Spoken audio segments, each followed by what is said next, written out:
Competition hub के video lecture में स्वागत है स्टूडेंट्स।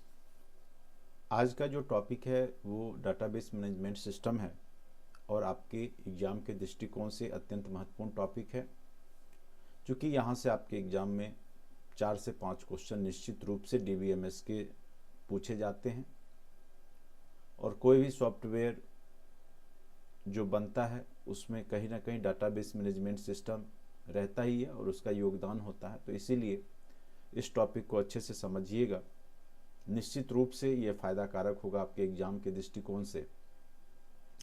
DBMS जैसा कि नाम है, इसका फुल फॉर्म होता है डाटाबेस मैनेजमेंट सिस्टम। ठीक है, DBMS का फुल फॉर्म कई बार पूछ सकता है, क्योंकि आप लोग का जो एग्ज़ाम होगा वो बेसिक ज़्यादा फोकस करेगा। तो डाटाबेस मैनेजमेंट सिस्टम, DBMS का फुल फॉर्म हो गया डाटाबेस मैनेजमेंट सिस्टम। ठीक है, नाम से क्लियर है कि डाटा का मैनेज करने वाला। तो डाटा आप जान ही रहे, डाटा क्या है, रॉ फैक्ट्स फिगर्स होते हैं जो कि बिट के रूप में आप सेव करते हैं। तो a DBMS is a software system that allow you to define, create, maintain and manipulate database. यानी यह क्रिएट करता है डाटाबेस को, डाटाबेस मैनेजमेंट सॉफ्टवेयर मेंटेन करके रखता है और उसको मैनिपुलेट भी करता है। और it provides a way to store, retrieve, यानी आप स्टोर कर सकते हैं, उसको रिट्रीव कर सकते हैं, यानी उससे डाटा को निकाल सकते हैं। And manage data in a structured and controlled manner, और डाटा को आप क्या कर सकते हैं, मैनेज भी कर सकते हैं और उसको स्ट्रक्चर्ड वे में आप उसको क्या करते हैं, सेव करते हैं, जिससे कि आप इजीली उससे रिट्रीव करते हैं और डाटा को कंट्रोल भी कर सकते हैं। यानी आप इस तरीक़ा से उसको व्यवस्थित करके रखते हैं DBMS के सॉफ्टवेयर के माध्यम से, जिससे कि आप आसानी से उसे एक तो स्टोर भी आसानी से कर सकते हैं, फिर उससे डाटा को निकाल भी सकते हैं आसानी से, या फिर मैनिपुलेट करना है या अपडेट करना है वो आप इजीली कर सकते हैं।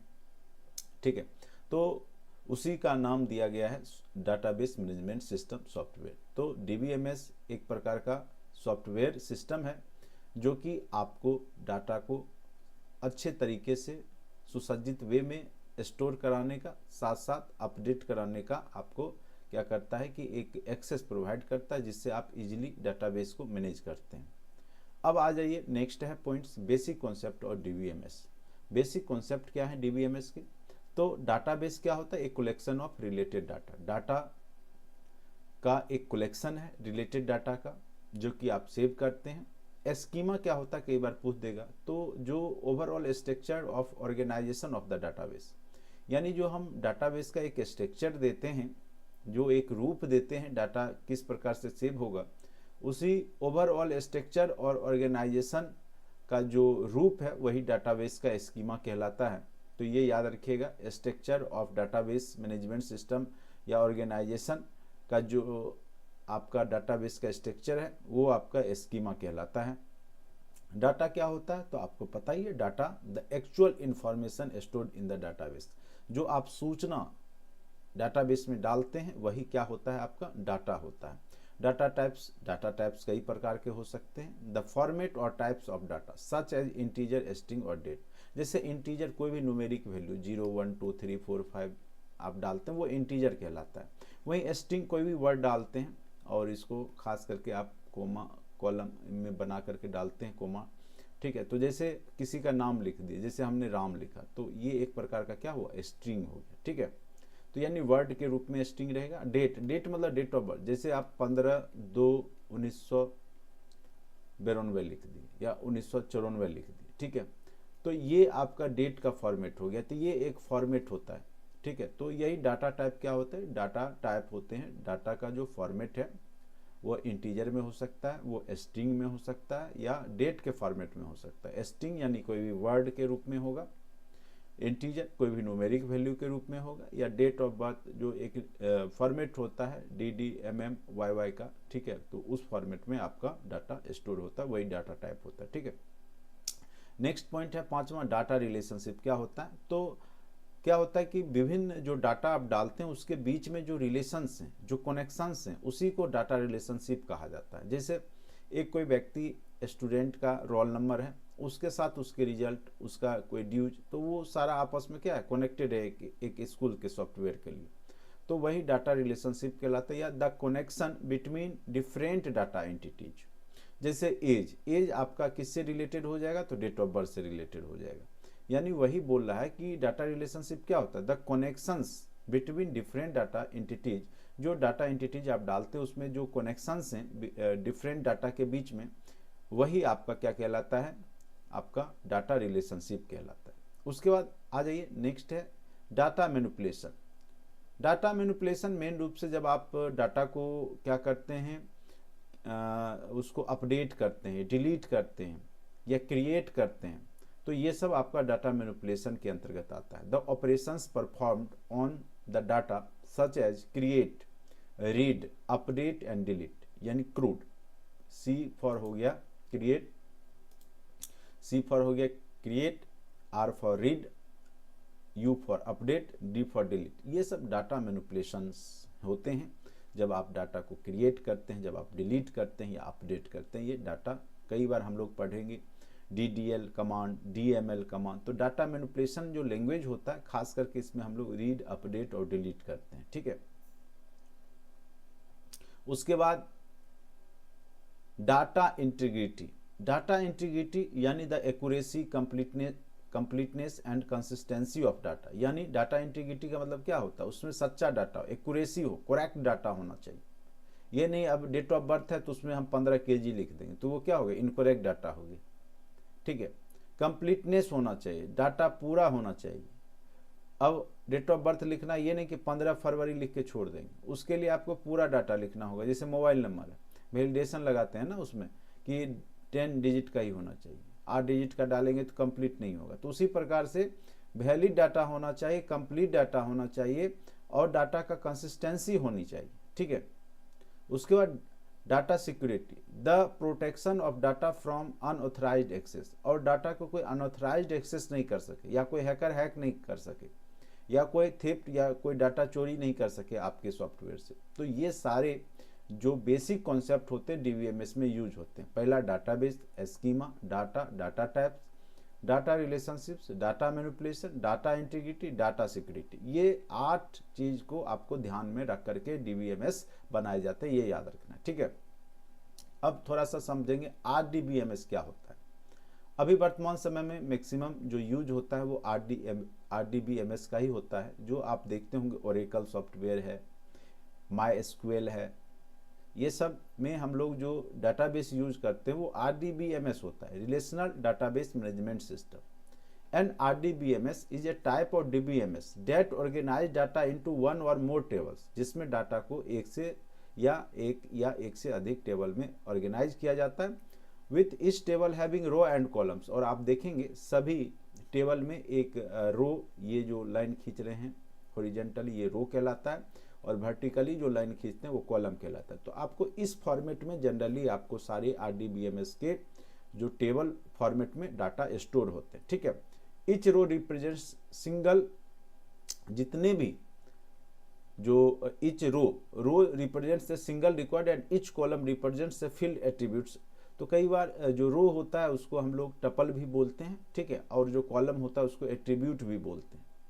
तो रो और कॉलम के रूप में यहाँ पे आपको देखने को मिलेगा टेबुलर फॉर्म में। तो RDBMS में इसका यूज किया जाता है। तो जो कॉलम है वो एट्रीब्यूट्स कहलाता है, और रो को कई बार हम लोग टपल बोलते हैं, और सिंगल रिकॉर्ड उसमें आप सेव कर सकते हैं, एक रिकॉर्ड सब में आप डाल सकते हैं, यूनिक रिकॉर्ड, ठीक है। तो ये RDBMS में आप देखेंगे। बेसिक कॉन्सेप्ट जो होता है RDBMS का, सबसे पहले तो टेबल जो आपने ये बनाई है ओवरऑल रो और कॉलम की मदद से जो बना है वो क्या कहलाता है, टेबल कहलाता है। इसी को also known as relation, these are the structures that hold the data. तो इसी में डाटा को स्टोर किया जाता है। टेबल्स क्या एक प्रकार का स्ट्रक्चर है जिसमें डाटा को क्या किया जाता है, स्टोर किया जाता है, ठीक है।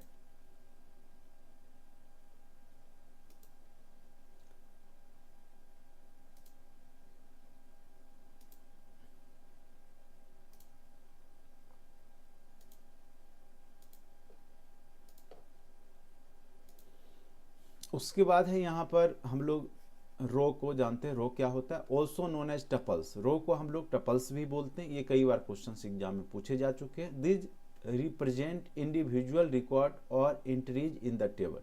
जो इंडिविजुअल रिकॉर्ड होता है प्रत्येक टेबल का, वो इसमें आपको दिखेगा रो में, ठीक है। किसी का नाम है, किसी का डेट ऑफ बर्थ है, किसी का एज है, तो ये सब आप जो सिंगल वैल्यू डालते हैं वो रो में ही डालते हैं।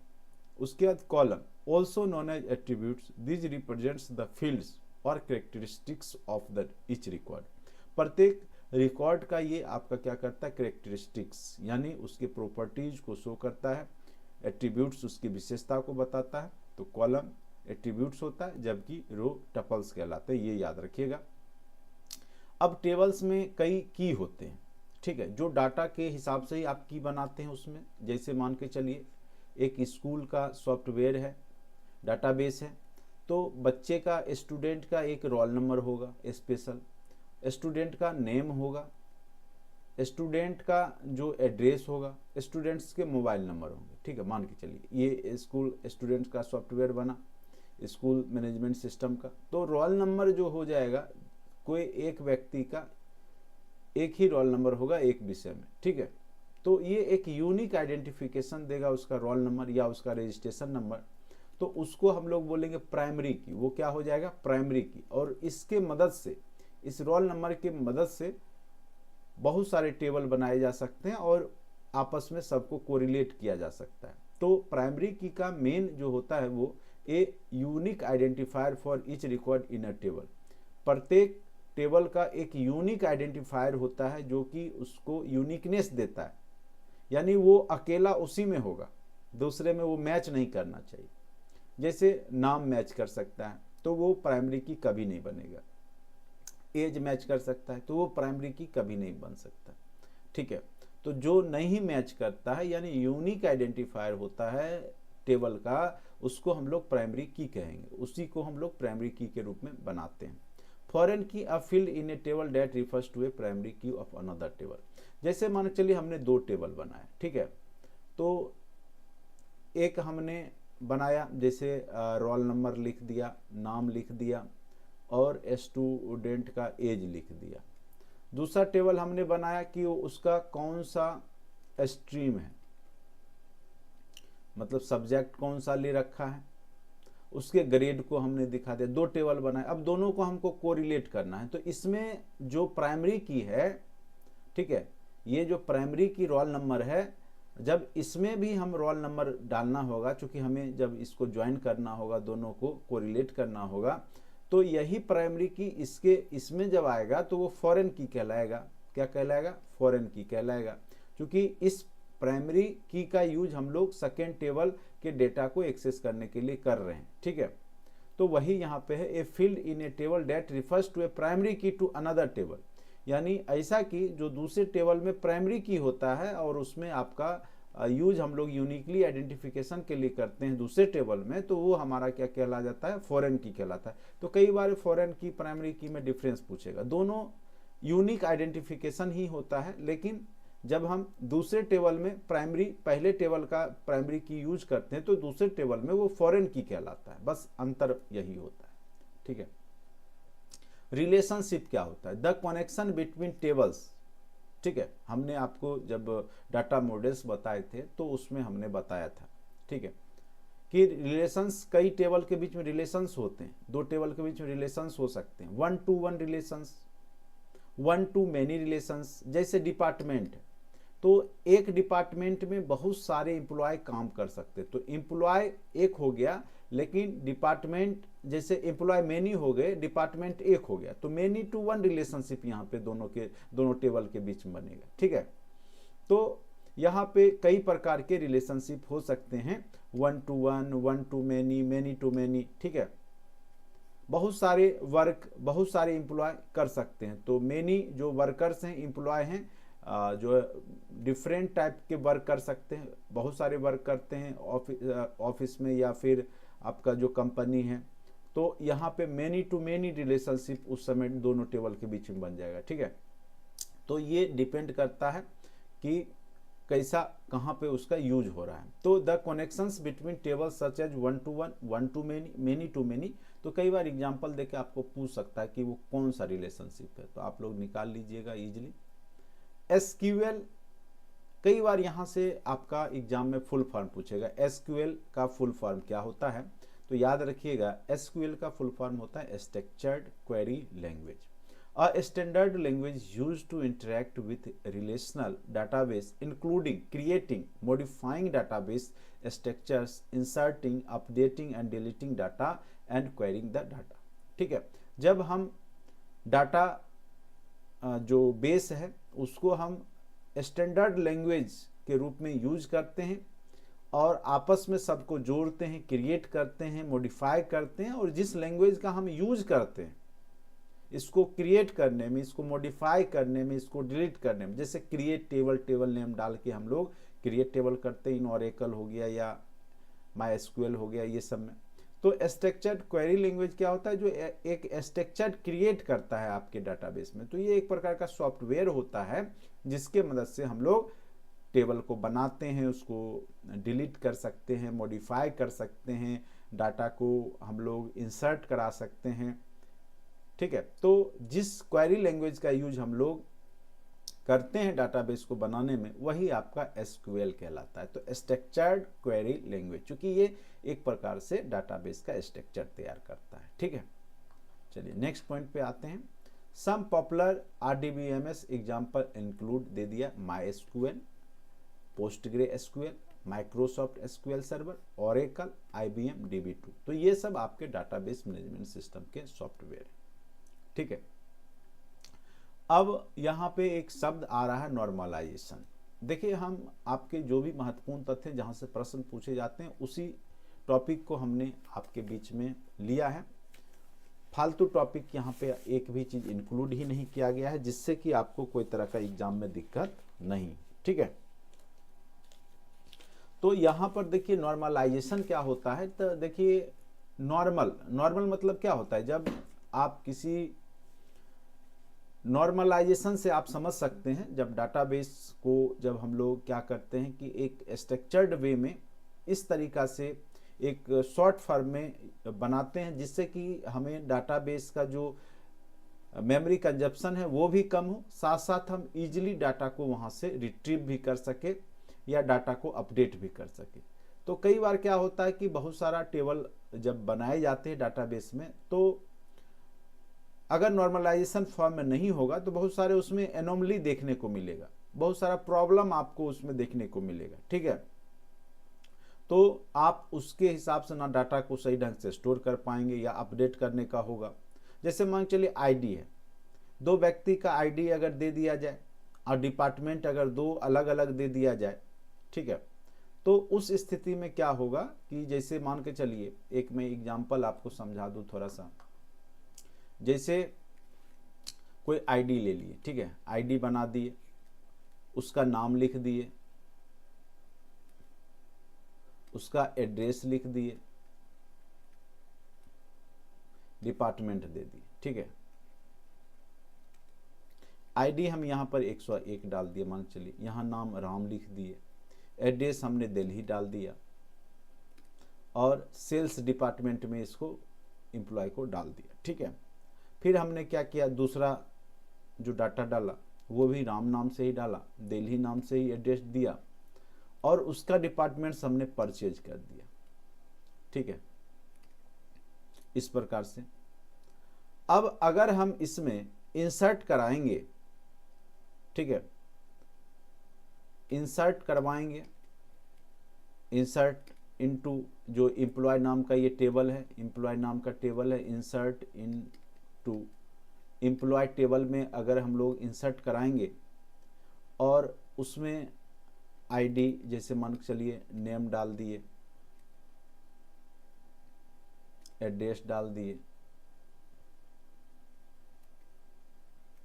एड्रेस में डबल डी, ठीक है, उसके बाद डिपार्टमेंट या इतना ही डाल दिए या वैल्यू डाले। ठीक है, अब वैल्यू जब डालेंगे और आईडी के जगह हम कर दिए 105, ठीक है, नाम के जगह दे दिए रमन दे दिए मान चलिए, एड्रेस के जगह हम दे दिए बिहार। ठीक है, अब ये जब आईडी खोजेगा इसमें तो 105 तो दिख ही नहीं रहा, इसमें है ही नहीं, तो उस समय वो क्या करेगा, यहाँ पे एरर शो कर देगा। ठीक है, तो यहाँ पे चूंकि डिपार्टमेंट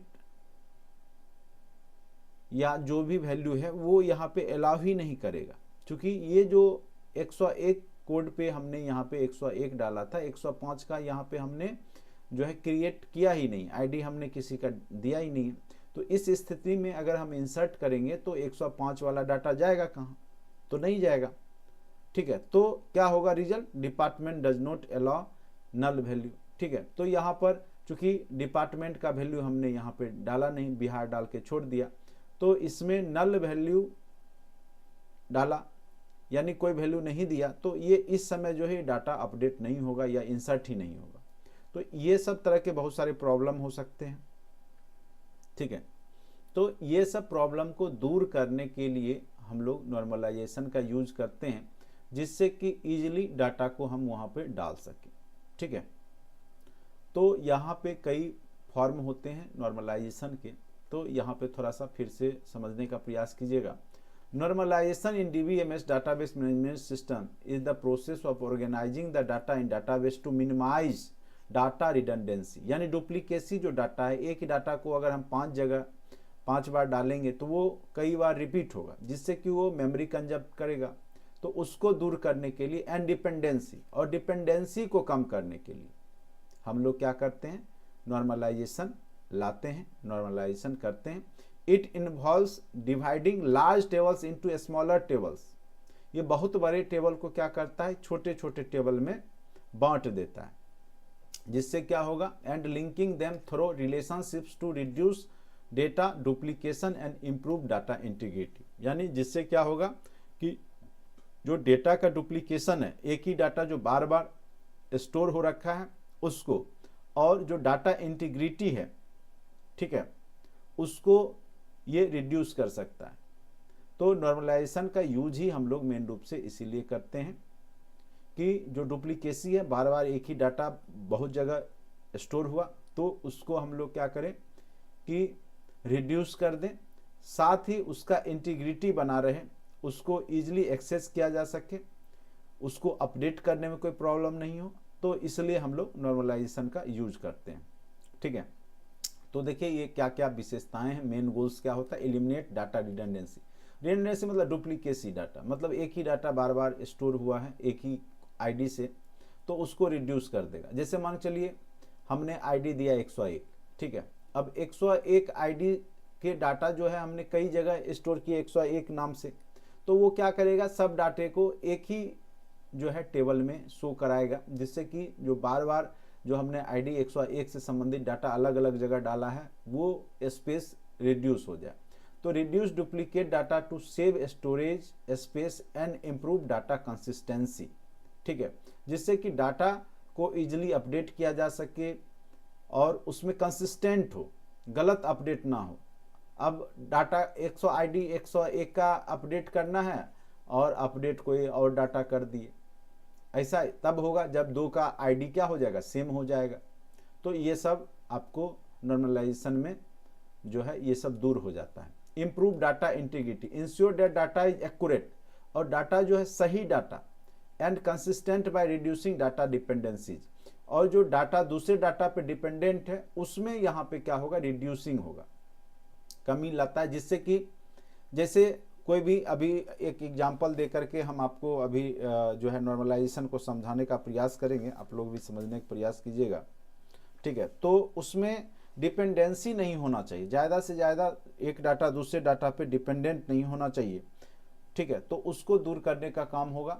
उसके बाद improve scalability, make it easier to add new data, modify. Scalable मतलब कह सकते हैं कि लचीलापन होना, यानी डाटा को ईजिली आप वहाँ पे मॉडिफाई कर सकते हैं, टेबल को ईजिली उसमें नए डाटा डाल सकते हैं, विदाउट अफेक्टिंग, बिना प्रभाव के एंटायर डाटाबेस, यानी आप ईजिली मॉडिफाई कर सकते हैं लेकिन बिना प्रभाव के, कोई भी तरह का डाटाबेस में अदर प्रभाव, जो गलत प्रभाव उसमें ना पड़े।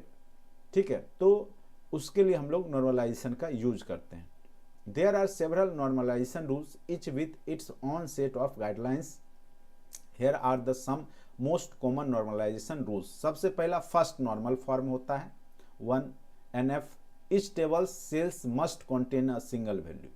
इसके हिसाब से क्या है कि सब में एक सिंगल वैल्यू होना चाहिए। जैसे मैं एक आपको टेबल ड्रा करके आपको बताने का प्रयास करता हूँ, थोड़ा सा आप लोग समझने का प्रयास कीजिएगा। ज़्यादा तो थ्योरी आपसे पूछे जाएंगे, लेकिन थोड़ा समझ में भी आना जरूरी रहता है, नहीं समझेंगे तो दिक्कत होगा, ठीक है। जैसे मान के चलिए फर्स्ट नॉर्मल फॉर्म में क्या होगा कि आपको जैसे हम एक टेबल बनाते हैं और फिर आपको समझाने का प्रयास करेंगे। जैसे कोई एम्प्लॉय टेबल बना दिए, हम एम्प्लॉय नाम से टेबल बनेगा, तो उसमें हम लोग एम्प्लॉय का एक आईडी बना दिए, ठीक है। टेबल में एम्प्लॉय आईडी बना दिए, दूसरे में हमने नेम डाल दिया उसका, तीसरा कॉलम में हमने उसका मोबाइल नंबर डाल दिया, और चौथा कॉलम में हमने उसका डिपार्टमेंट डाल दिया, ठीक है। ये टेबल बनाया। अब जैसे एम्प्लॉय हमने एक आईडी दे दिया 101, ठीक है, नाम लिख दिया राम, मोबाइल नंबर दे दिया 9834, 4 ही डिजिट का मान चलिए, ऐसे 10 डिजिट का होता है, इसको दे दिया हमने सेल्स डिपार्टमेंट, ठीक है। दूसरा हमने 102 बनाया, उसमें हमने नाम लिख दिया श्याम। अब इसमें हमने मोबाइल नंबर 2 डाल दिए, एक 9824 और एक डाल दिया 3428 मान के चलिए, ठीक है, 2 डाटा डाल दिए। और इसको हमने परचेज डिपार्टमेंट में डाल दिया। फिर हमने एक और बनाया 103 नाम से, इसमें हमने कुंदन डाल दिया नाम मान के चलिए। फिर हमने यहाँ पे 2 बना दिए 6523 और मान के चलिए 6529, ये 2 मोबाइल नंबर इसमें डाल दिए, ठीक है। और इसको हमने दे दिया सेल्स।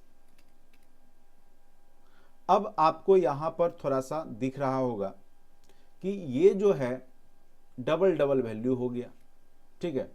तो इस स्थिति में ये प्रॉब्लम क्रिएट होगा, ठीक है, प्रॉब्लम क्रिएट होगा। अगर हम चाहेंगे कि इस मोबाइल नंबर से व्यक्ति का कोड जाने तो मुश्किल होगा, ठीक है। तो उस समय आप यहाँ से निकाल पाना आपके लिए टफ कार्य होगा। तो हम लोग क्या करेंगे, फर्स्ट नॉर्मल फॉर्म के जरिए इसको नॉर्मलाइज करेंगे और उसमें क्या करेंगे कि एक अलग से टेबल बनाएंगे, ठीक है। इसमें देखिए फर्स्ट नॉर्मल फॉर्म करता क्या है वो देखिए, यहाँ पे आपको लिखा क्या हुआ है वो देखिए। सबसे पहले फर्स्ट नॉर्मल फॉर्म क्या करेगा आपको, each table cell must contain a single value, और हमने क्या किया था यहाँ पे डबल वैल्यू डाल दिया, हमने क्या किया था डबल वैल्यू डाल दिया। तो अब फर्स्ट नॉर्मल फॉर्म क्या करेगा, इसको सिंगल वैल्यू में कन्वर्ट करेगा, लेकिन आपने डाला तो है डबल वैल्यू, मोबाइल नंबर में 2 वैल्यू दे दिया। तो ये क्या करेगा, जैसे एम्प्लॉय आईडी टेबल वही रहेगा, एम्प्लॉय आईडी नाम से रहेगा, नेम नाम से रहेगा, मोबाइल नंबर भी रहेगा उसका, सब कुछ सेम रहेगा, ठीक है, डिपार्टमेंट भी रहेगा। वो क्या करेगा कि जैसे आपका 101 है तो 101 वाला तो एक बार ही देगा, ठीक है। लेकिन चूंकि ये तो 101 का तो एक बार ही डाटा गया, राम गया, 9834 गया, सेल्स डिपार्टमेंट गया, वो लिख दिया। लेकिन ये जो 102 वाला है इसका 2 रो बन जाएगा, इसका क्या बन जाएगा, 2 रो बन जाएगा, जिसमें कि नाम श्याम होगा यहाँ पर भी, एक में मोबाइल नंबर 1 चला जाएगा 24 और परचेज डिपार्टमेंट चला जाएगा, और फिर दूसरे में फिर एक कोड बनेगा E102, उसमें भी श्याम ही रहेगा, केवल मोबाइल नंबर क्या हो जाएगा दूसरा वाला 3428 चला जाएगा, और ये डिपार्टमेंट भी परचेज ही दिखाएगा, ठीक है। तो कहने का मतलब है मेरा कि ये जो सिंगल वैल्यू अब हो गया, सब में क्या हो गया सिंगल वैल्यू, तो अब इजीली वो जो है मोबाइल को अपडेट कर पाएगा। अगर मान चलिए यहाँ पे 2 वैल्यू रहेगा और अपडेट में लगाएंगे मोबाइल नंबर, तो कौन सा अपडेट करेगा, टेबल तो क्लियर नहीं हो पाएगा, तो उसमें क्या होगा कि गड़बड़ी आएगा और एरर शो हो जाएगा। तो ये क्या करेगा, फर्स्ट नॉर्मल फॉर्म इस जो 2 वैल्यू को था 2 टेबल बना देगा, ठीक है, मतलब 2 रो में कन्वर्ट कर देगा, जिससे कि आप अगर ये नंबर चेंज करना हो तो या दोनों चेंज करना हो तो दोनों टेबल के नंबर यहाँ पे डायरेक्ट चेंज हो जाएंगे। ठीक है, तो यही बोलता है कि फर्स्ट नॉर्मल फॉर्म क्या करता है कि आपका सिंगल वैल्यू मस्ट होना चाहिए, उसमें डबल वैल्यू नहीं होना चाहिए। तो फर्स्ट नॉर्मलाइजेशन में हम लोग क्या करते हैं कि सब टेबल के जितने भी रो कॉलम है उसमें सिंगल वैल्यू ही हो, ऐसा जो है बनाते हैं। ठीक है, तो फर्स्ट इस table cell must contain a single value. Second normal form, each non key attributes in a table must depend on the entire primary key. यानी जितने भी, पहला तो देखिए सेकेंड नॉर्मल फॉर्म में तो पहला तो वो 1NF में होना ही चाहिए, सिंगल वैल्यू तो होना ही चाहिए। साथ साथ जितने भी नन की एट्रीब्यूट्स हैं वो डिपेंड होने चाहिए किस पे, none key attributes in a table must depends on entire primary की। ठीक है, तो प्राइमरी की पे वो डिपेंडेंट होने चाहिए। उस तरीका से आप जो है उसमें करेंगे तब जा करके आपका होता है।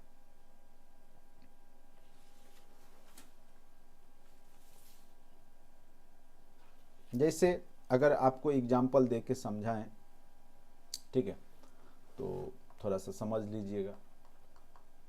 यहाँ स्पेस है, यहीं पे मैं समझा देता हूँ। जैसे मान चलिए एम्प्लॉय आईडी आ गया, जैसे क्वालिफिकेशन हमने लिख दिया,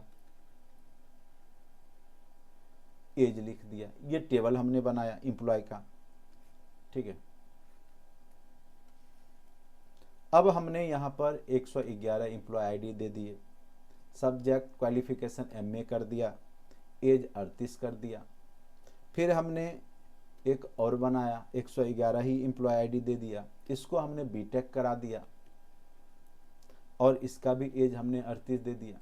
ठीक है, फिर हमने 222 कर दिया एम्प्लॉय आईडी में, यहाँ पे हमने MCA करा दिया, इसका भी एज हमने 38 दे दिया।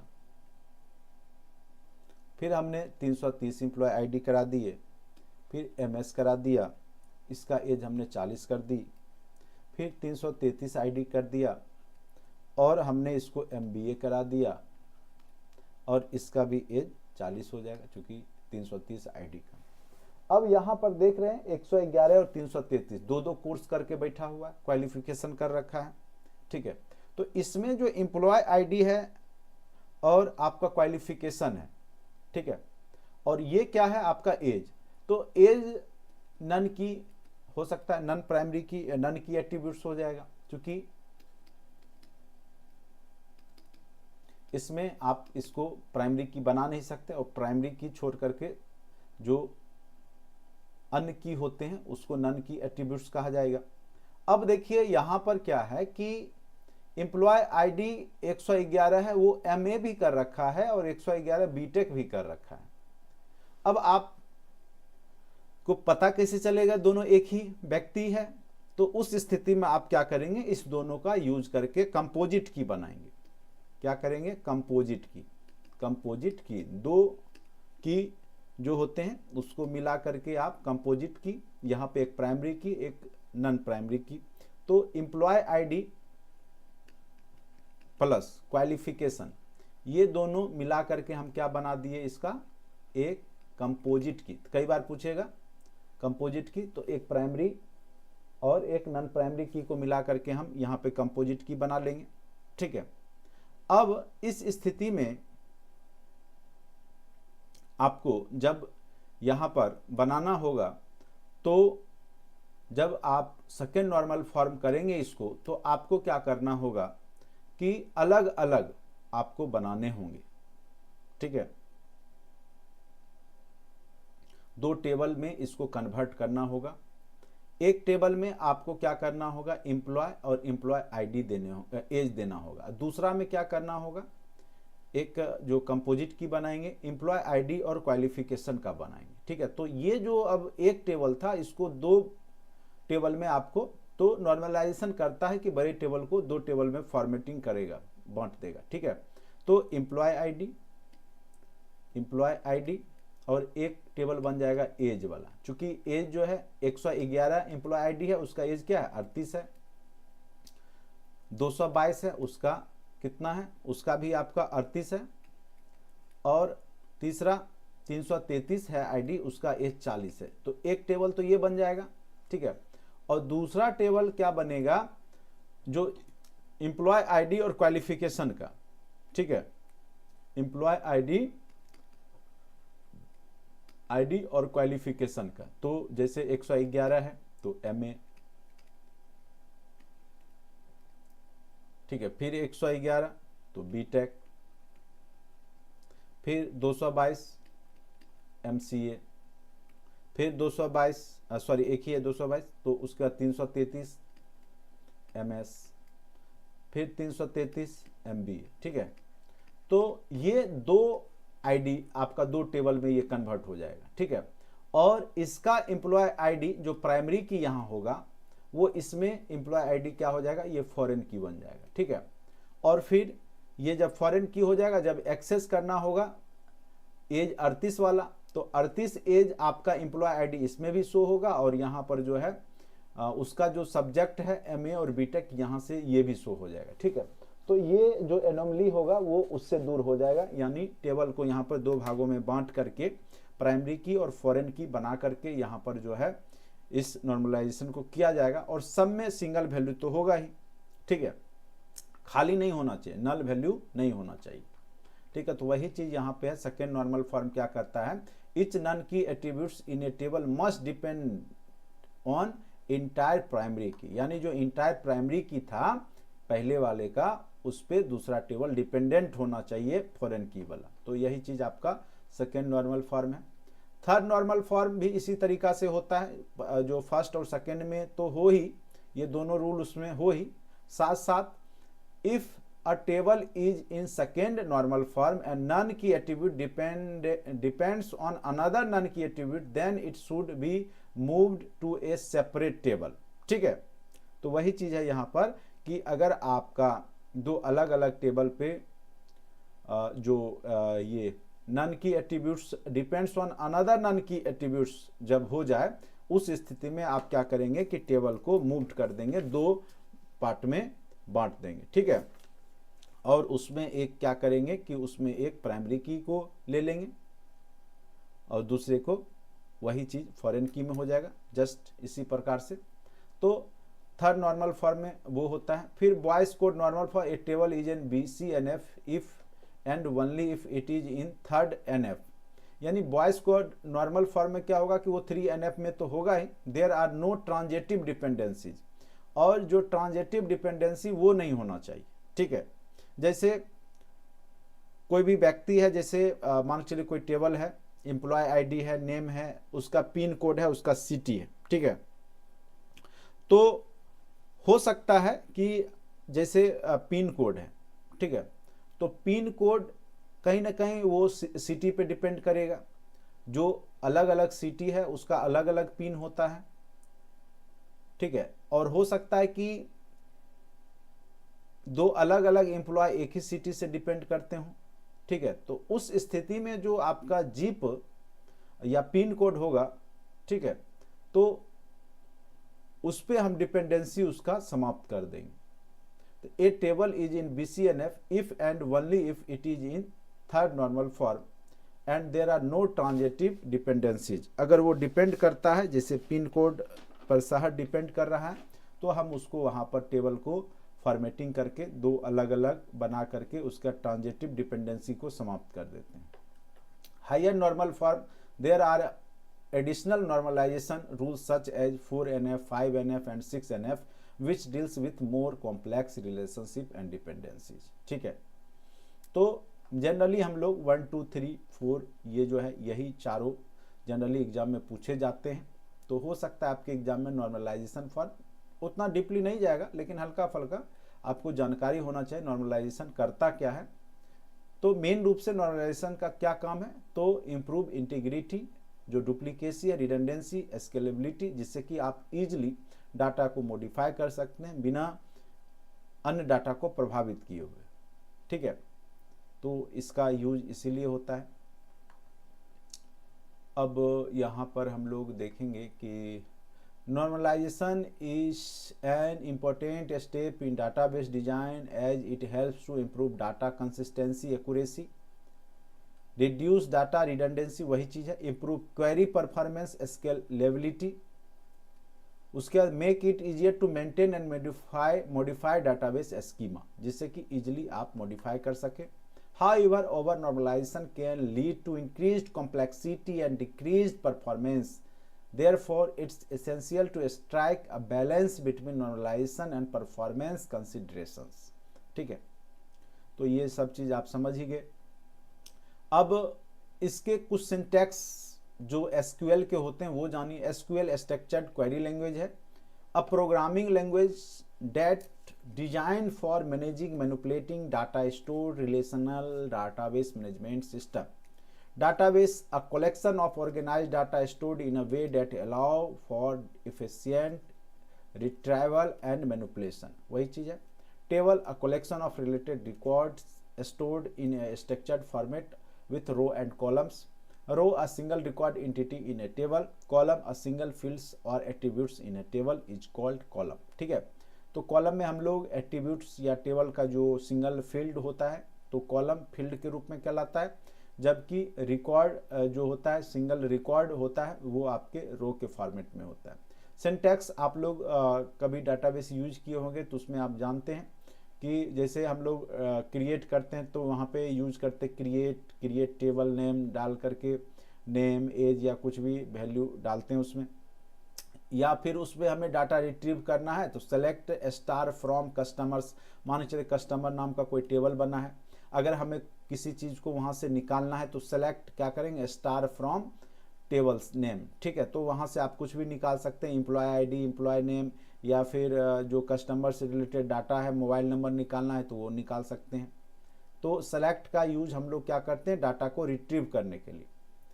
फ्रॉम का यूज हम लोग करते हैं स्पेसिफाइज, स्पेसिफिक जो टेबल है उससे को निकालने के लिए, जैसे यहाँ specifies the tables two retrieve data from, तो सेलेक्ट स्टार फ्रॉम। फ्रॉम का यूज होता है कि एक स्पेसिफिक टेबल जैसे कस्टमर्स हैं, ऑर्डर्स हैं, तो यहाँ पे कस्टमर के ऑर्डर्स को रिट्रीव कर रहा है, तो स्पेसिफिक टेबल का जब यूज होता है तो कस्टमर्स का जो फ्रॉम का यूज करते हैं हम लोग।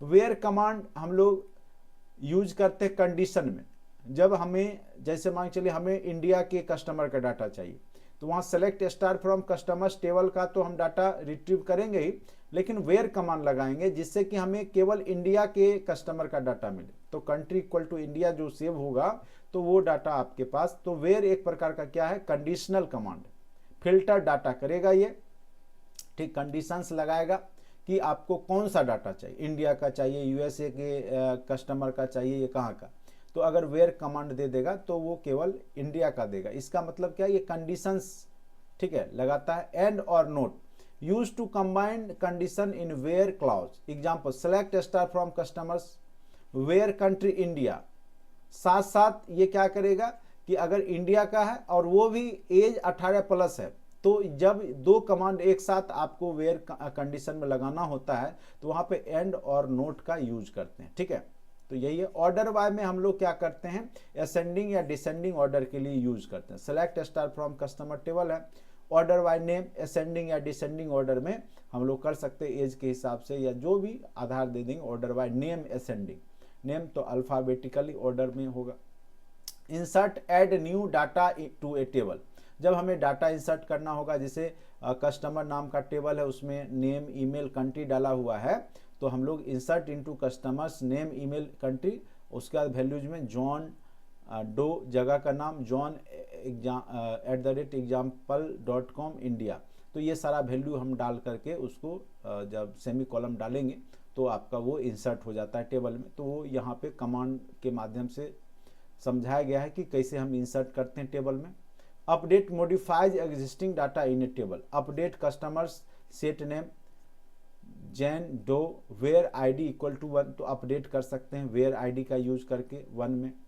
ठीक है, delete data from a table, delete from customer where ID equal to 1, तो उससे क्या होगा जो आईडी 1 वाला का डाटा क्या होगा डिलीट हो जाएगा। ठीक है, तो इस प्रकार से हम लोग जो है यहाँ पे कमांड का यूज करते हैं और यही कहलाता है एसक्यूएल सिंटैक्स। तो ये सब पूछता है कि वेयर कमांड का यूज क्या होता है, ऑर्डर बाय का कमांड का क्या मतलब होता है, इंसर्ट का क्या मतलब होता है, फ्रॉम का क्या होता है, सिलेक्ट का क्या होता है, तो यहाँ पे लिखा हुआ है आप लोग अच्छे से। और ये जब डाटाबेस प्रैक्टिकली आप जब करते हैं तो आपको ज़्यादा समझ में आता है। तो प्रैक्टिकली तो संभव नहीं है, लेकिन थोड़ा बहुत जो जानकारी है वो रखिए, बेसिक जानकारी होना बहुत ज़रूरी होता है। अब यहाँ पे इंटीजर क्या होता है, जो भी होल नंबर्स होते हैं 1 2 3 4 5 जो भी आपको नंबर दिखते हैं वो सारे इंटीजर्स फॉर्मेट होते हैं, होल नंबर, ठीक है, पूर्ण संख्या। उसके बाद स्ट्रिंग हो गया, जैसे कोई भी वर्ड हो गया, हेलो हो गया, वर्ड हो गया, इसको हम लोग कॉलम में लिखते हैं, वर्ड लिख दिए या कोई भी राम ही नाम लिखे, ठीक है, तो इसको हम लोग कॉलम के अंदर रखते हैं। जैसे डेट हो गए, डेट का एक अलग फॉर्मेट होता है, जैसे ये वाई के टर्म में होता है, फिर आपका डी एम डी के फॉर्मेट में होता है, ठीक है, डेट। तो इस तरीक़ा से, या डी एम वाई के फॉर्मेट में होता है, ठीक है, तो इस फॉर्मेट डेट डालते हैं। टाइम आपका जो है, जैसे 12 बज रहे हैं तो 12 मिनट सेकेंड, ये इस फॉर्मेट में डाले जाते हैं। तो ये सब सारे क्या हो गए, आपके डाटा टाइप्स हो गए। तो इंटीजर टाइप्स हो सकता है डाटा, स्ट्रिंग टाइप्स हो सकते हैं, डेट टाइप्स के हो सकते हैं, टाइम टाइप्स के हो सकते हैं, ठीक है। एसक्यूएल कॉन्स्टेंट्स में अभी हमने बताया प्राइमरी की क्या होता है, uniquely identifies each record in a table. कोई भी टेबल का जो रिकॉर्ड यूनिकली आइडेंटिफाइज होता है वो आपका क्या कहलाता है, तो प्राइमरी की कहलाता है। दूसरा है आपका फॉरेन की, links data between two tables. जब दो टेबल बनाते हैं और डाटा को लिंक करते हैं तो उसमें एक जो फर्स्ट में प्राइमरी, जैसे यहाँ रोल नंबर दे दिए, रोल नंबर यहाँ पे नेम डाल दिए, यहाँ एड्रेस डाल दिए, यहाँ उसका रिजल्ट डाल दिया, मान के चलिए फिजिक्स केमिस्ट्री बायो में क्या आया। तो यहाँ पे भी हमें एक रोल नंबर बनाना होगा, क्योंकि ये डाटा और इससे क्या करेगा, दोनों का जो है डाटा रिट्रीव होगा। तो ये आपको यहाँ पे जो इसका प्राइमरी की है वो यहाँ पे फॉरेन की बन जाता है, ठीक है। तो लिंक्स डाटा बिटवीन दो टेबल्स के बीच में जो डाटा लिंक करता है उसी को हम लोग फॉरेन की कहेंगे। Unique, ensure date each value in A column is unique. सबका वैल्यू यूनिक होना चाहिए, ये हम एक होना चाहिए, 2-3 वैल्यू नहीं होना चाहिए। एक आपका जितने भी वैल्यू होंगे कॉलम्स के वो एक होना। जैसे राम लिखा तो राम ही, ये नहीं कि उसमें जो है अन्य नाम भी डाल दिए, या इसका रोल नंबर जैसे 1 डाला तो ये नहीं कि इसमें 2 भी डाल देंगे, ठीक है। तो एक नाम, एक रोल नंबर, ठीक है। तो यूनिक वैल्यू होना चाहिए, सबका अलग अलग, दो डाटा हम किसी में नहीं डालेंगे। यूनिक का मतलब अगर श्याम भी डालना है रोल नंबर 1 में तो दूसरा कॉलम बना के डालेंगे, ठीक है। लेकिन यहाँ पे जब प्राइमरी की बनाएंगे तो वो सिंगल वैल्यू होगा, यूनिक होगा, वो कहीं और दिखना नहीं चाहिए। Not null, ensure that a column cannot contain null value. किसी में नल वैल्यू नहीं होना चाहिए, खाली नहीं छूटना चाहिए, सब में कुछ ना कुछ वैल्यू आपको डालना है। Default, set a default value for a column if no value is specified, ठीक है। अगर उसमें वैल्यू स्पेसिफाइड नहीं है तो उसमें एक डिफॉल्ट वैल्यू नल ही लिखा हुआ आपका शो होना चाहिए, ठीक है। अब देखिए स्ट्रक्चर क्वेरी लैंग्वेज में क्या होता है, ज्वाइन होता है। दो टेबल को जब ज्वाइन करते हैं तो वो कई प्रकार के होते हैं। जैसे इनर ज्वाइन हो गया, जैसे ये दो टेबल मान के चलिए, जब दोनों को ज्वाइंट करना है, ठीक है, तो इनर ज्वाइंट के केस में क्या होता है, ये थोड़ा सा मैं समझा दूं। इनर ज्वाइंट के केस में क्या होता है, आउटर ज्वाइंट के केस में क्या होता है, ठीक है, वो थोड़ा सा मैं अच्छे से आपको समझाने का प्रयास करूंगा, आप लोग समझिएगा। इनर ज्वाइन, आउटर ज्वाइन में क्या होता है, ठीक है, क्या है लिखा हुआ, रिटर्न्स रिक्वायर डेट है matching values in both table. जब दो टेबल का जो वैल्यू मैच करता है वो जब शो हो जाए उसी को हम लोग बोलते हैं इनर ज्वाइन, ठीक है। इनर ज्वाइन में क्या होगा कि आपके दोनों वैल्यू जो मैच करते हैं वो केवल शो होगा।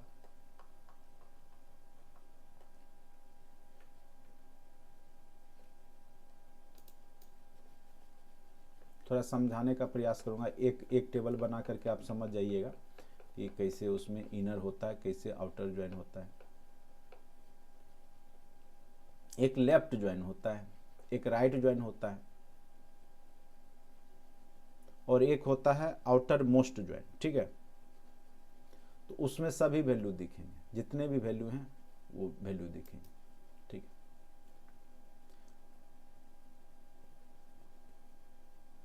एक मैं ये वेन डायग्राम के माध्यम से समझा दो पहले क्या होता है। अब देखिए जैसे दो टेबल है, वेन डायग्राम। तो जो दोनों में मैच करेगा वो आपको केवल दिखेगा उसमें, किसमें, तो इनर जॉइन में, ठीक है।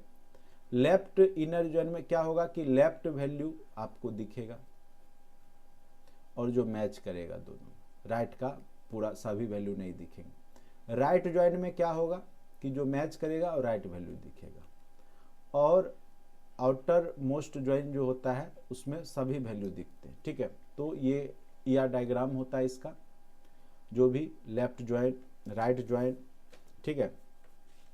एक तो आपका इनर जॉइन होता है, एक होता है आपका लेफ्ट जॉइन, इसको हम लोग इनर जॉइन बोलेंगे, इनर जॉइन। इसमें क्या हुआ कि आपके क्या हुए, रिटर्न्स रिकॉर्ड डेट है matching value in both table, दोनों टेबल का जो वैल्यू मैच होगा वही आपको इसमें दिखेगा।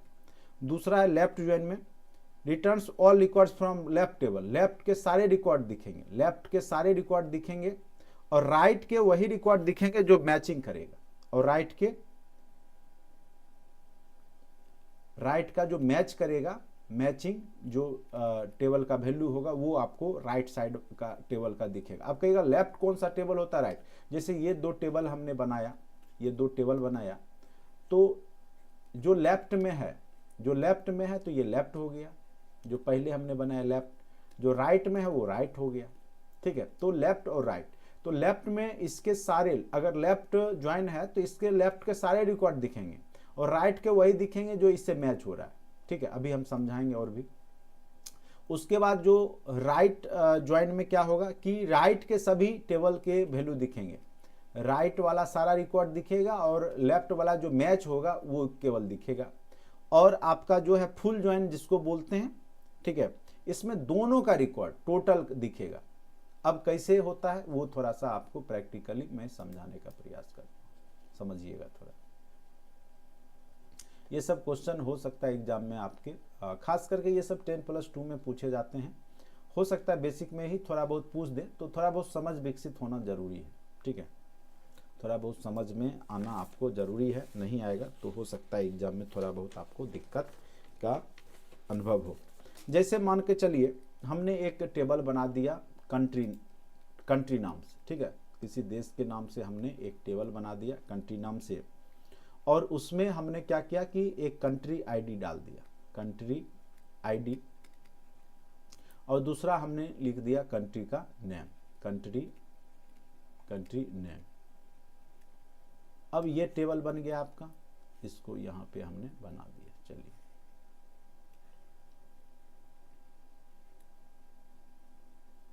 और दूसरा हमने बना दिया स्टेट टेबल, स्टेट के नेम इसमें हमें डाल दिया, और इसमें हमने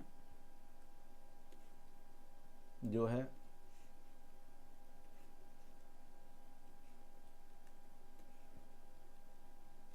इसमें हमने क्या क्या डाल दिया, स्टेट आईडी, स्टेट का आईडी डाल दिया, कंट्री आईडी, और साथ साथ उसके स्टेट के नेम हमने डाल दिया, ठीक है। अब देखिए यहां पर हमने आईडी में पहला टेबल में 1 डाल दिया और इंडिया लिख दिया, दूसरा में 2 डाल दिया, नेपाल लिख दिया, तीसरा नहीं डाल के हमने चौथा डाल दिया और हमने उसमें श्रीलंका लिख दिया। चौथा में हमने कुछ डाला ही नहीं, नल वैल्यू डाल दिया, नल, ठीक है। अब यहां मान चलिए स्टेट 1 में हमने, कंट्री 1 में हमने क्या डाल दिया, बिहार डाल दिया। स्टेट आईडी 2 में हमने कंट्री 1 दे करके यूपी डाल दिया। तीसरा में कंट्री आईडी 2 डाल करके स्टेट आईडी 3 डाल दिया और कंट्री 2, और इसमें हमने काठमांडू डाल दिया।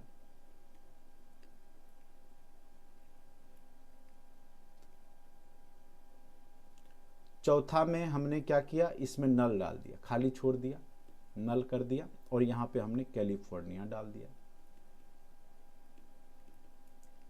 और यहाँ 5वां में सब में हमने नल कर दिया, नल वैल्यू डाल दिया, नल लिख देते हैं, क्योंकि सब में कुछ ना कुछ वैल्यू होना ही चाहिए, तभी टेबल आपका शो होगा। ठीक है, नल वैल्यू डाल दिया यानी खाली है।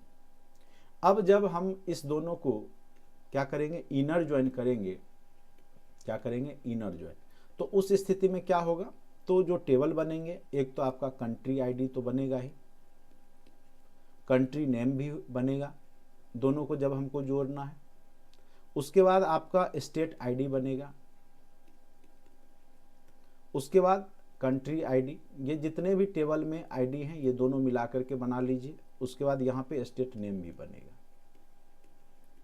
ठीक है, ये दोनों को ज्वाइन हो गया, ये दोनों टेबल ज्वाइन हो गया। लेकिन इसमें डाटा केवल वही शो होगा जो यहाँ पे डाटा आपका मैच कर रहा है, वैसे डाटा शो ही नहीं होगा जो मैच नहीं कर रहा है। जैसे यहाँ एक शो हो रहा है, यहाँ इंडिया शो हो रहा है, और यहाँ पे आपका स्टेट में बिहार शो हो रहा है। ठीक है, तो ये आपका शो हो जाएगा। तो कंट्री आईडी एक, country name India, state ID एक, कंट्री आईडी एक और बिहार। ठीक है, दूसरा यहाँ देखिए 2, तो जो मैच हो रहा है वही शो होगा। कंट्री आईडी 2, सबसे पहले यहाँ पे जो है कंट्री आईडी एक ही होगा, क्योंकि ये जो है आपका एक वाला जो है स्टेट आईडी, और यहाँ पर जो है नेपाल, इंडिया और स्टेट आईडी, कंट्री आईडी एक वाला है, तो ये एक और है, एक्स्ट्रा है, तो ये कंट्री आईडी में एक और हो जाएगा। और यहाँ पे आपका इंडिया के जगह इंडिया ही होगा, और स्टेट आईडी में आपका 2 हो जाएगा, कंट्री आईडी 1 हो जाएगा, और यहाँ पे यूपी हो जाएगा। अब देखिए थर्ड नंबर पे, यहाँ पे थर्ड नंबर है ही नहीं, यहाँ पे थर्ड नंबर है ही नहीं। ठीक है, अब देखिए यहाँ पे 2 नंबर पे नेपाल है, तो यहाँ कंट्री आईडी यहाँ पे 2 हो जाएगा, और कंट्री का नाम क्या हो जाएगा, नेपाल हो जाएगा। और यहाँ पर देखिए 2 आईडी में आपका कंट्री आईडी 2 में आपका क्या, काठमांडू है, और उसका स्टेट आईडी क्या है, 3 है। ठीक है, तो उसका स्टेट आईडी 3 है, कंट्री आईडी फिर 2 हो गया, और यहाँ पे क्या हो जाएगा आपका काठमांडू, क्या हो गया, सो काठमांडू। ठीक है, अब देखिए यहाँ पे 3 नहीं है, कंट्री आईडी 3 नहीं है, तो यहाँ पे ये शो नहीं होगा। अब यही इतना ही शो होगा इसमें। या कंट्री आईडी 4 है, लेकिन यहाँ श्रीलंका है, लेकिन यहाँ पे श्रीलंका का कहीं जिक्र है, नहीं है, तो यहाँ पे ये शो ही नहीं होगा। यानी जो दोनों में मैच किया इतना ही डाटा शो होकर के टेबल में रह जाएगा। तो इस प्रकार से इसको हम लोग बोलते हैं इनर ज्वाइन। यानी क्या होगा, जब आपके दोनों में जो मैच करते हैं डाटा वो केवल शो हो। इसी को अगर हम लोग लेफ्ट कहेंगे, लेफ्ट ज्वाइन क्या हो जाएगा, इसी को अगर हम लोग समझे लेफ्ट ज्वाइन में, तो लेफ्ट वाला पूरा दिखेगा टेबल में। ठीक है, इसको थोड़ा सा हम मिटा के समझाते।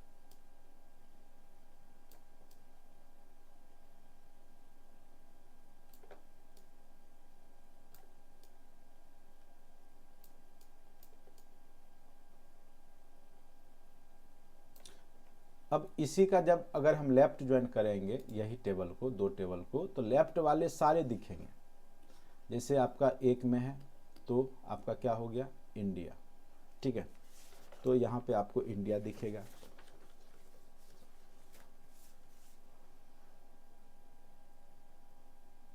Country ID India, country name India, state ID 1, country ID 1 Bihar. ठीक है, उसके बाद 2 में भी कंट्री आईडी, सॉरी 2 में भी एक ही था, कंट्री आईडी में इंडिया, स्टेट आईडी यहाँ पे 2, कंट्री आईडी 1 यूपी। ठीक है, उसके बाद यहाँ पे 2 नेपाल दिखेगा, क्योंकि यहाँ 2 में नेपाल है, ये दोनों दिखेगा। ठीक है, अब यहाँ पर जो है नेपाल के सामने जो है स्टेट आईडी, देखिए नेपाल वाला जो है काठमांडू में 2 है, कंट्री आईडी और स्टेट आईडी 3 है। ठीक है, तो यहाँ पे 3 दिख जाएगा नेपाल वाला में, फिर कंट्री आईडी 2 दिख जाएगा, और यहाँ पे काठमांडू दिख जाएगा। ठीक है, फिर यहाँ पर जो अब नहीं दिख रहा था, अब यहाँ पे लेकिन दिखेगा। यहाँ पे जो है आईडी, चूंकि 3 यहाँ पे 4 है, तो यहाँ 4 वाला आएगा, चूंकि लेफ्ट वाला सारा आएगा ही आएगा, तो यहाँ 4 आ जाएगा, तो यहाँ पे 4 आ जाएगा। ठीक है, 4 में क्या है आपका, श्रीलंका, ठीक है, तो यहाँ पे श्रीलंका लिखा हुआ आ जाएगा। और जो वैल्यू नहीं है, जैसे श्रीलंका से रिलेटेड अब यहाँ पे कोई आईडी नहीं है, तो ये इसमें क्या आ जाएगा, नल वैल्यू आ जाएगा, नल लिखा आ जाएगा, लेकिन टेबल में वो सारा शो होगा। यानी लेफ्ट वाले तो सारा शो होंगे, लेकिन राइट में जो है, जो मैच हुआ सो हुआ, जो नहीं हुआ उसमें नल वैल्यू शो हो जाता है। तो इसको हम लोग बोलेंगे लेफ्ट ज्वाइन। यही स्थिति राइट ज्वाइन में होगा। यही स्थिति आपके जब दोनों होगा, तो जहाँ पे डाटा मिल रहा है वो मैच डाटा शो होगा, साथ साथ नल वैल्यू उसके साथ शो हो जाएगा। तो यही चीज़ यहाँ पे आपको समझाने का प्रयास किया गया है। ठीक है, left join, right join, full join, तो ये समझ गए होंगे कि कैसे टेबल को ज्वाइन किया जाता है। अब क्वेश्चंस आंसर पे आते हैं।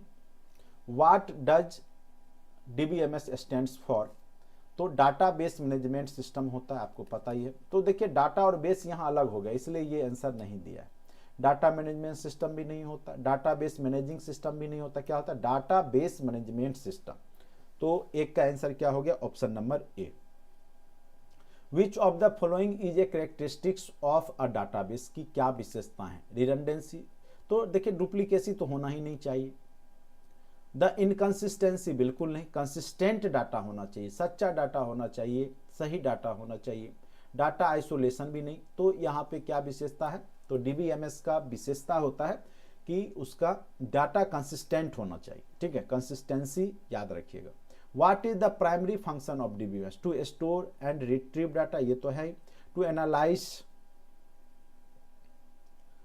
And interpret data, to design and implement data. देखिए सबका तो काम है ही, लेकिन मेन काम जो होता है इसका प्राइमरी फंक्शन होता है to manage and maintain database.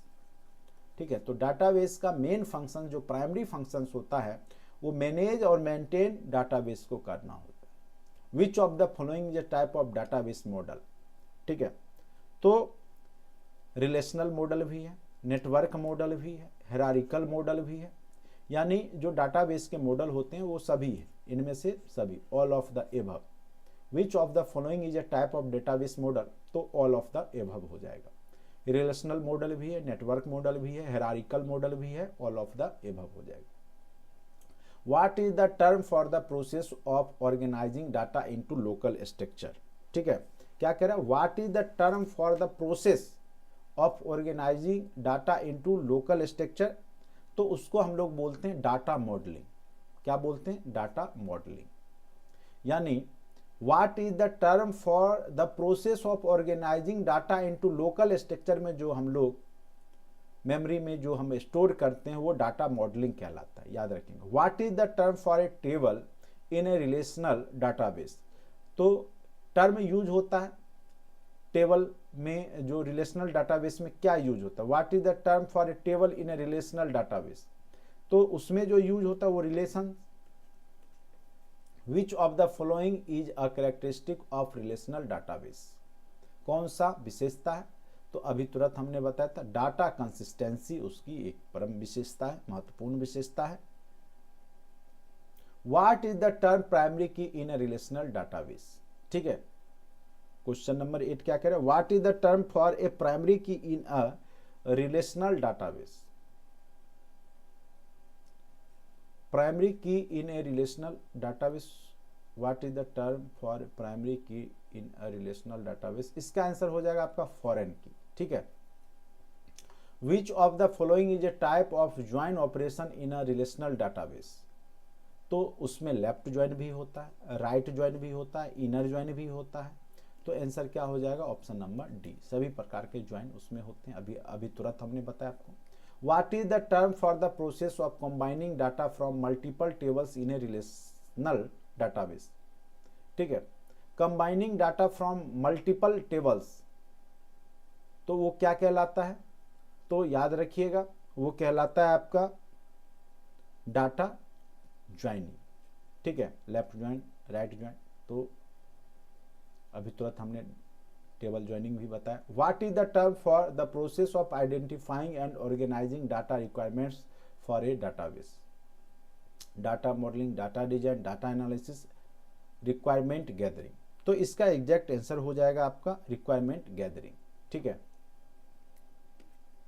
Which of the following is A steps in A database design process. क्या स्टेप्स होते हैं डाटाबेस डिजाइन के? Define the database schema, identify the database entities, determine the database relation. बिल्कुल सारे हो जाएंगे answer, ठीक है। इसका आंसर क्या हो जाएगा आपका? All of the above. What is the term for A graphical representation of a database schema. जो ग्राफिकल रिप्रेजेंटेशन है वो क्या कहलाता है? तो अभी हमने शुरू में बताया था ईआर डायग्राम, तो उसको हम लोग एंटिटी रिलेशनशिप डायग्राम कहते हैं। जो graphical representation of database schema का जो होता है वो ईआर डायग्राम कहलाता है, ईआरडी उसको शॉर्ट फॉर्म में लिखते हैं। विच of the following is a type of database constants. तो आपको पता है कॉन्स्टेंट्स क्या क्या होते हैं डाटाबेस के, ठीक है। तो उसमें आपका प्राइमरी की भी होता है, फॉरेन की भी होता है, यूनिक कॉन्स्टेंट एक प्रकार का प्राइमरी की है। तो ऑल ऑफ द एबव यहाँ पे इसका एग्जैक्ट आंसर हो जाएगा। What is the term for a process of refining a database design to improve performance, ठीक है। तो refining database design to improve performance, database tuning, database optimisation, उसके बाद है डाटाबेस नॉर्मलाइजेशन। तो याद रखिएगा जो उसके परफॉर्मेंस को सुधारता है, अच्छा करता है, वो कहलाता है डाटाबेस नॉर्मलाइजेशन, जो कि हमने आपको बताया कि किस प्रकार से नॉर्मलाइजेशन होता है। Which of the following is A database management task, ठीक है। क्या कह रहा है क्वेश्चन कि विच of the following is A database management task. क्या होता है database management task? Data entry ये भी होता है, डाटा रिट्रीव ये भी होता है, डाटा बैकअप ये भी बना के रखना होता है, डाटा को ये इसमें से आंसर हो जाएगा आपका ऑल ऑफ द एबव। तो ये सब सारे काम डाटाबेस मैनेजमेंट के टास्क होते हैं। उसके बाद what is the term for process of ensuring that database transactions are executed reliably and securely. तो इसको हम लोग बोलते हैं, क्या बोलते हैं? तो ट्रांजैक्शन मैनेजमेंट बोलते हैं। खास करके ई कॉमर्स साइट में यूज होगा, बैंकिंग में ये ट्रांजैक्शन मैनेजमेंट वाला जो है कॉन्सेप्ट यूज होता है, ग्राउंड टू रिबॉक वाला। Which of the following is a type of database security threat, ठीक है। तो क्या क्वेश्चन कह रहा है? Which of the following is a type of database security constant.